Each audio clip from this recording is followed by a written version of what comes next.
बिस्मिल्लाहिर्रहमानिर्रहीम। अस्सलामु अलैकुम वरहमतुल्लाहि वबरकातुहू। Hope so you all are doing well. जैसे कि हमने अपनी बायोलॉजी की सीरीज़ का आगाज़ किया है और हम आज पढ़ेंगे फर्स्ट ईयर के सेकंड चैप्टर को, जो कि है इंट्रोडक्शन टू बायोकेमिस्ट्री। तो चैप्टर का नेम भी यही है और हम देख लेते हैं कि बायोकेमिस्ट्री होती क्या है, इसका इंट्रोडक्शन क्या है और इसकी इंपॉर्टेंस क्या है और इसमें क्या क्या चीज़ें इंक्लूड होती हैं। तो चलिए हम इसको स्टार्ट करते हैं। फर्स्ट ऑफ ऑल हम इसका इंट्रोडक्शन देख लेते हैं। Biochemistry is a branch of biology which deals with the study of chemical components and the chemical processes in living organisms. Basically biochemistry जो है वो ब्रांच है बायोलॉजी की जो कि डील करती है, यानी कि हम इसमें स्टडी करते हैं केमिकल कंपोनेंट्स को और केमिकल प्रोसेसेस को जो कि लिविंग ऑर्गेनिजम्स में हो रहे हैं। जितने भी केमिकल प्रोसेसेस हो रहे हैं लिविंग ऑर्गेनिजम्स के अंदर, वो सारे किस में आते हैं? बायोलॉजी में आते हैं, सॉरी बायोकेमिस्ट्री में आते हैं। तो सेकंड इसकी एनाटॉमी एंड फिजियोलॉजी क्या है? Anatomy and physiology because all of the structure of an organism है बायोकेमिकल ऑर्गेनाइजेशन। इसका एनाटॉमी और फिजियोलॉजी जो है बायोकेमिस्ट्री की, वो कैसी है और क्यों है? क्योंकि इसकी मतलब केमिकल नेचर है ना, केमिकल इन नेचर है क्योंकि केमिकल प्रोसेसेस हो रहे हैं इसमें। तो इसमें अगर हम देखें बेसिकली इसके स्ट्रक्चर को देखें, तो हम देखेंगे कि जो एक ऑर्गेनिज्म का स्ट्रक्चर है उसमें जो बायोकेमिकल ऑर्गेनाइजेशन है, जो बायोमोलिक्यूल्स बायोकेमिकल्स ऑर्गेनाइज्ड हैं किसी भी सीक्वेंस के अंदर, तो हम उसको कहेंगे ये बायोकेमिकल ऑर्गेनाइजेशन है और ये बायोकेमिकली अरेंज हैं लिविंग ऑर्गेनिज्म के अंदर। तो ये होगी हमारे पास एनाटॉमी एंड फिजियोलॉजी। नेक्स्ट हमारे पास for example photosynthesis, respiration, digestion, muscle contraction can all the described in biochemical terms. तो हमारे पास फोटोसिंथेसिस है इसमें प्लांट्स के अंदर, और रेस्पिरेशन है, डाइजेस्टिव सिस्टम है, मसल कंट्रैक्शन है एनिमल्स के अंदर, ये सब। तो ये सब क्या डिस्क्राइब करते हैं कि कुछ बायोकेमिकल टर्म्स हैं, वो कुछ बायोकेमिकल प्रोसेसेस हैं, बायोकेमिकल रिएक्शंस हैं जो कि लिविंग ऑर्गेनिजम्स की बॉडी में हो रहे हैं। अगर ये बायोकेमिकल रिएक्शंस नहीं होते तो वो इंसान लिविंग हो ही नहीं सकता, क्योंकि ये सारे बायोकेमिकल प्रोसेसेस हर लिविंग ऑर्गेनिज्म में होते हैं। नेक्स्ट हमारे पास all living things are made up of certain chemical compounds which are generally classified as organic and inorganic. हर लिविंग ऑर्गेनिज्म बहुत सारे केमिकल कंपाउंड से मिलके बना है, केमिकल कंपोनेंट से मिलके बना है, जो कि जनरली उनको हम कहते हैं ऑर्गेनिक एंड इनऑर्गेनिक कंपाउंड्स कहते हैं हम उनको, या इनऑर्गेनिक एंड ऑर्गेनिक कंपोनेंट्स कहते हैं। ऑर्गेनिक कंपोनेंट्स क्या होते हैं? ऑर्गेनिक कंपाउंड्स क्या होते हैं? ऑर्गेनिक कंपाउंड्स हमारे पास होते हैं लिविंग ऑर्गेनिजम्स में जो carbohydrates, proteins, lipids and nucleic acids होते हैं। ये सारे हमारे पास ऑर्गेनिक कंपाउंड्स। और हमारे पास इनऑर्गेनिक सब्सटेंसेस या फिर इनऑर्गेनिक कंपाउंड्स क्या हैं? Inorganic substances are water, carbohydrate, sorry water, carbon dioxide, acids, bases and salt. हमारे पास इनऑर्गेनिक सब्सटेंसेस हैं, वाटर है, कार्बन डाइऑक्साइड है, एसिड्स हैं और बेसिस हैं और सॉल्ट है। तो ये थे हमारे पास ऑर्गेनिक कंपोनेंट्स, ऑर्गेनिक कंपाउंड्स या फिर इनऑर्गेनिक कंपोनेंट्स या इनऑर्गेनिक कंपाउंड या फिर सब्सटेंसेस। नेक्स्ट है हमारे पास के केमिकल कंपोजिशन क्या होती है इन कंपोनेंट्स की। कुछ स्पेसिफिक कंपोनेंट्स है हमारे पास, जैसे वाटर है, प्रोटीन है, कार्बोहाइड्रेट्स है, लिपिड्स है, डीएनए, आरएनए, ऑर्गेनिक मॉलिक्यूल्स या इनऑर्गेनिक आयंस।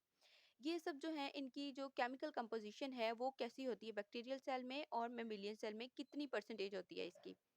तो वाटर जो है बैक्टीरियल सेल में 70% होता है, मेमिलियन सेल में जो है मेमिलियन सेल में भी 70% होता है। Next है protein 50% in bacterial cell and 18% in mammalian cell. Carbohydrates 3% in bacterial cell and 4% in mammalian cell. Lipids 2% in bacterial cell and 3% in mammalian cell. DNA 1% in bacterial cell and in mammalian cell it is 0.25. RNA 6% and 1.1% in mammalian cell. Organic molecules 2% in bacterial cell and 2% in mammalian cell. And inorganic ions are 1% in bacterial cell and the 1% in mammalian cell. तो ये थी हमारे पास chemical composition. Next क्या है हमारे पास? Next है हमारे पास importance of carbon. ये कुछ कंपाउंड्स हैं, हम वो पढ़ेंगे, उनको डिस्कस करेंगे। तो बेसिकली कार्बन क्या होता है? Carbon is a basic element of organic compound. ये बेसिक एलिमेंट्स है ऑर्गेनिक कंपाउंड्स का, जैसे कि हमने ऑर्गेनिक कंपाउंड्स में डिस्कस किया कि हमारे पास ऑर्गेनिक कंपाउंड्स कौन कौन से होते हैं। तो उनमें से एक है कार्बन। तो कार्बन बेसिकली क्या होता है, ये बेसिक एलिमेंट है ऑर्गेनिक कंपाउंड का। Due to its unique properties carbon occupies the central position in the skeleton of life.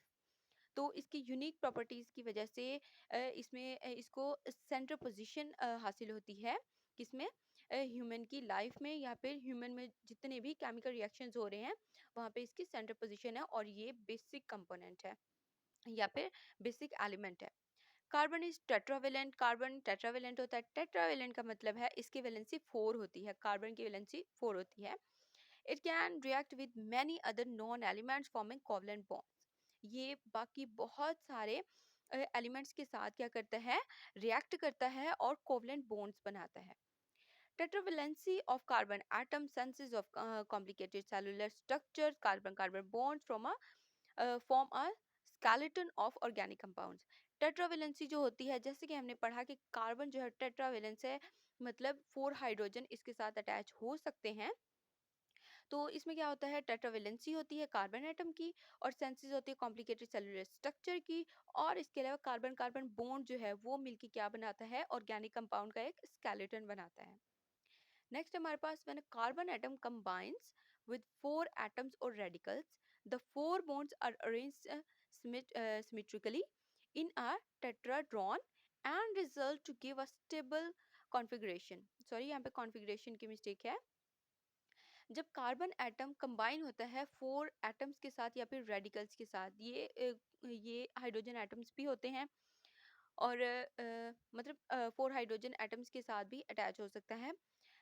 फिर है इसके बाद कि 4 एटम जो है ये सिमेट्रिकली अरेंज होता है, मतलब सिमेट्रिकली होता है, सिमेट्रिकल सिमेट्री होती है, मतलब कहीं से भी, मतलब उसकी एक अरेंजमेंट होनी चाहिए, मतलब कोई भी वो रैंडमली ना हो, एक अरेंज्ड वे में हो, और इसके रिजल्ट में कोई स्टेबल कॉन्फ़िगरेशन बनती है। जैसे कि यहाँ पे एक एग्जांपल दी गई है, 1 2 3 4 5 6, 6 कार्बन किसके होते हैं, ग्लूकोज के।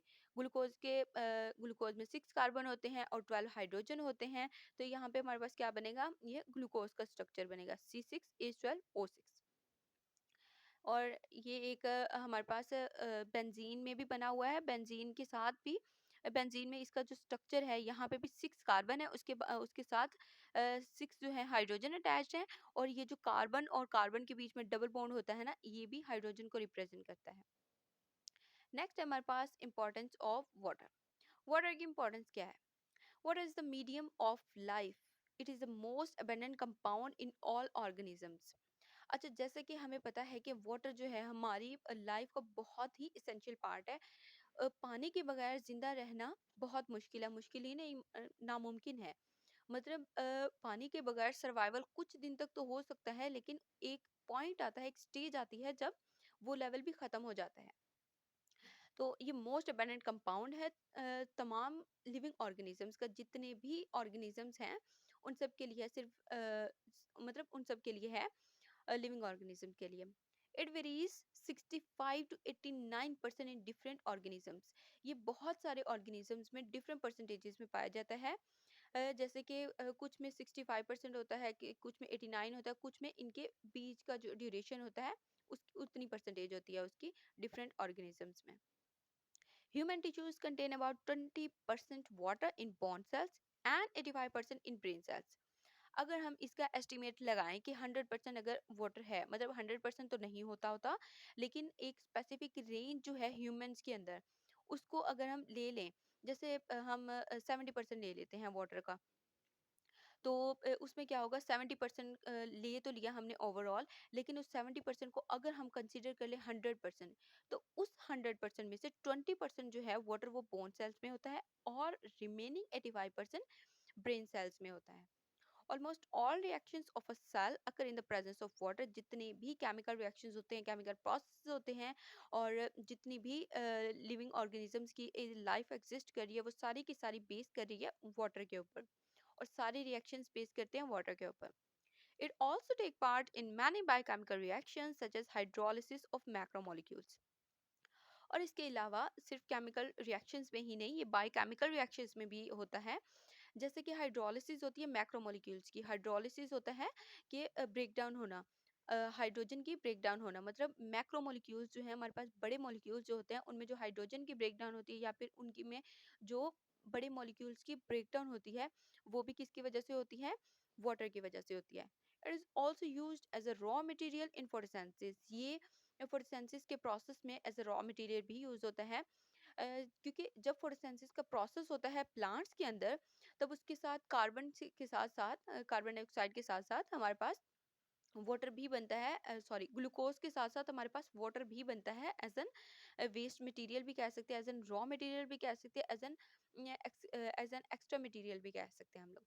तो ये थी हमारे पास इंपॉर्टेंस ऑफ वाटर, कि वाटर को हम वाटर की इंपॉर्टेंस क्या है और उसको कहाँ कहाँ हम यूटिलाइज कर सकते हैं। नेक्स्ट है हमारे पास कार्बोहाइड्रेट्स। कार्बोहाइड्रेट्स क्या होते हैं? The word carbohydrates literally means hydrated carbons. इसका लिटरल मीनिंग है हाइड्रेटेड कार्बन्स, मतलब ये हाइड्रेटेड हैं किसके? कार्बन्स के। They are found in all organisms and in almost all parts of the cell, cellulose of woods and cotton. ये कहाँ कहाँ पाया जाता है? ये तमाम लिविंग ऑर्गेनिजम्स पे पाया जाता है और उनके तमाम सेल्स में, उनके सेल के सारे के सारे पार्ट्स में पाए जाते हैं कार्बोहाइड्रेट्स।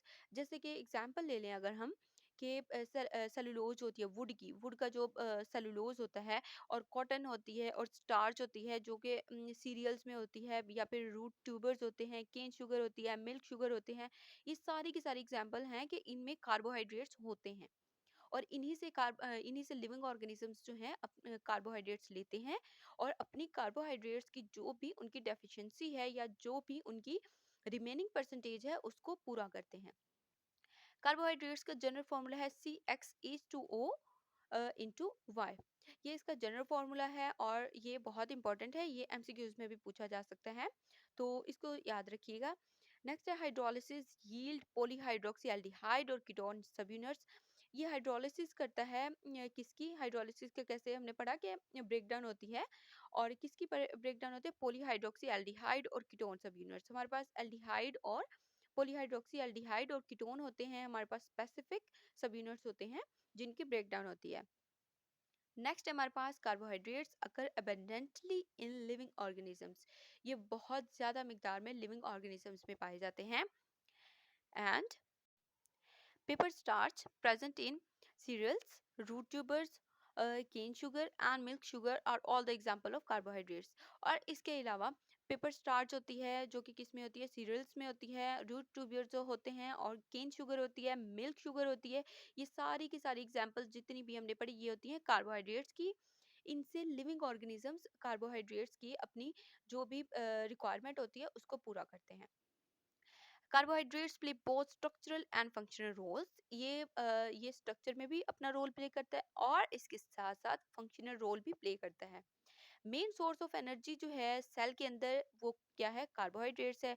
इसलिए हम इसको बेसिक्स भी कह सकते हैं, हम इसको बेसिक यूनिट भी कह सकते हैं। तो मेन सोर्स एनर्जी का भी सेल के अंदर क्या है? कार्बोहाइड्रेट्स है। सेल वॉल जो होती है प्लांट्स में और माइक्रो ऑर्गेनिजम्स में, उसमें भी क्या रिक्वायर होता है? उसमें भी कार्बोहाइड्रेट्स रिक्वायर होता है। केमिकली कार्बोहाइड्रेट्स आर पॉलीहाइड्रोक्सीएल्डिहाइड और कीटोन्स और कॉम्प्लेक्स सब्सटेंसेस।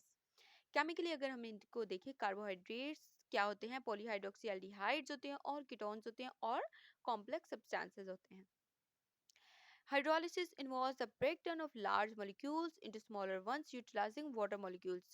वाटर मॉलिक्यूल्स की जो भी ब्रेकडाउन होती है, जैसे कि हमने पहले भी कहा कि हाइड्रोजन की ब्रेकडाउन मतलब H2O जब टूटता है तो हाइड्रोजन अलग होता है, उसकी हाइड्रोलिसिस हो जाती है, और फिर ऑक्सीजन की भी हो जाती है। मतलब ओवरऑल वाटर की जो हाइड्रोलिसिस, वाटर की जो ब्रेकडाउन होती है उसको हम कहते हैं हाइड्रोलिसिस। मतलब ये बड़े पार्टिकल्स होते हैं वाटर के, और जो टूट के छोटे छोटे पार्टिकल्स में डिवाइड हो जाते हैं, इसको हम कहते हैं हाइड्रोलिसिस का प्रोसेस, और ये भी कार्बोहाइड्रेट्स करवा सकते हैं। नेक्स्ट है हमारे पास के क्लासिफिकेशन ऑफ कार्बोहाइड्रेट्स, के कार्बोहाइड्रेट्स की क्लासिफिकेशन क्या है और इसको कैसे क्लासिफाई करते हैं हम लोग। Carbohydrates are also called saccharides, means derived from Greek and saccharon, मतलब सैकरॉन मीनिंग शुगर। मतलब ये ग्रीक वर्ड से डिराइव हुआ है सेकरॉन से, जिसका मतलब है शुगर, और हम इसको क्लासिफाई करते हैं 3 ग्रुप्स में। मोनोसेक्राइड्स कहते हैं हम इनको, ओलिगोसेक्राइड्स और पॉलीसेक्राइड्स। ये सारे के सारे कार्बोहाइड्रेट्स हैं, और ये नेम जहाँ पे भी आ जाए ना, मतलब सेक्राइड्स या फिर मोनो, ओलिगो, पोली, तो हम कहेंगे ये हमारे पास क्या है, ये बेसिकली हमारे पास कार्बोहाइड्रेट्स हैं। अच्छा, मोनोसेक्राइड्स जो होते हैं वो सिंपल शुगर्स होते हैं, और ओलिगोसेक्राइड्स जो होते हैं कॉम्प्लेक्स शुगर्स होते हैं, और पॉलीसेक्राइड्स भी कॉम्प्लेक्स कॉम्प्लेक्स शुगर होते हैं। तो ये थी हमारे पास क्लासिफिकेशन। अब इसको हम थोड़ा सा और एक्सप्लोर कर लेते हैं कि मोनोसेक्राइड्स क्या होते हैं। अच्छा, मोनो का मतलब होता है वन, और सेक्राइड्स का मतलब होता है शुगर, मतलब जिसमें एक शुगर होगी वो मोनोसेक्राइड होंगे। ओलिगो का मतलब होता है शॉर्ट, सेक्राइड्स का मतलब शुगर, और इसको हम कहेंगे ये शॉर्ट शुगर्स हैं। नेक्स्ट हमारे पास polysaccharides, poly mean many and saccharides mean sugar. इसके अलावा एक और टाइप भी होती है डाइसेक्राइड, मतलब जिसमें टू शुगर्स होती हैं, लेकिन हम इसकी क्लासिफिकेशन इतनी ही करेंगे। तो इनकी एग्जाम्पल को देख लेते हैं। फर्स्ट ऑफ ऑल, मोनोसेक्राइड जो है वो सिंपल शुगर्स होते हैं, और इसके एग्जाम्पल में आते हैं galactose, fructose, ribose, deoxyribose and glucose. जो ओलिगोसेक्राइड है हमारे पास, वो क्या होते हैं, ऑन हाइड्रोलिसिस ये 2 to 10 मोनोसेक्राइड्स, मतलब जब इसकी हाइड्रोलिसिस होती है, मतलब जब वाटर मॉलिक्यूल्स की ब्रेकडाउन होती है, तो 2 to 10 मोनोसेक्राइड्स प्रोड्यूस होते हैं। और इसके अलावा इसकी एग्जांपल्स क्या हैं, sucrose, lactose, maltose and raffinose. ये था हमारे पास ओलिगोसेक्राइड। देन है हमारे पास पॉलीसेक्राइड्स। पॉलीसेक्राइड्स क्या मतलब होता है। पोली का मतलब होता है many, and saccharides mean sugar. मतलब ये कॉम्प्लेक्स है और अबेंडेंट इन नेचर है, ये बहुत ज़्यादा पाए जाते हैं। एग्जाम्पल है इसकी स्टार्च है, ग्लाइकोजन है और सेलुलोज है। तो ये थी बेसिकली हमारे पास क्लासिफिकेशन ऑफ कार्बोहाइड्रेट्स। और आज हमने पढ़ा कि फर्स्ट ऑफ ऑल हमने पढ़ा कि बायोकेमिस्ट्री क्या है, वाटर की इंपॉर्टेंस क्या है, कार्बोहाइड्रेट्स क्या है, और कार्बोहाइड्रेट्स की क्लासिफिकेशन क्या है। होप सो आपको कॉन्सेप्ट्स क्लियर हुए होंगे। और अगर आपको कोई भी इशू और टॉपिक में तो आप कमेंट बॉक्स में पूछ सकते हैं। और दुआओं में याद रखिएगा। अल्लाह हाफिज़।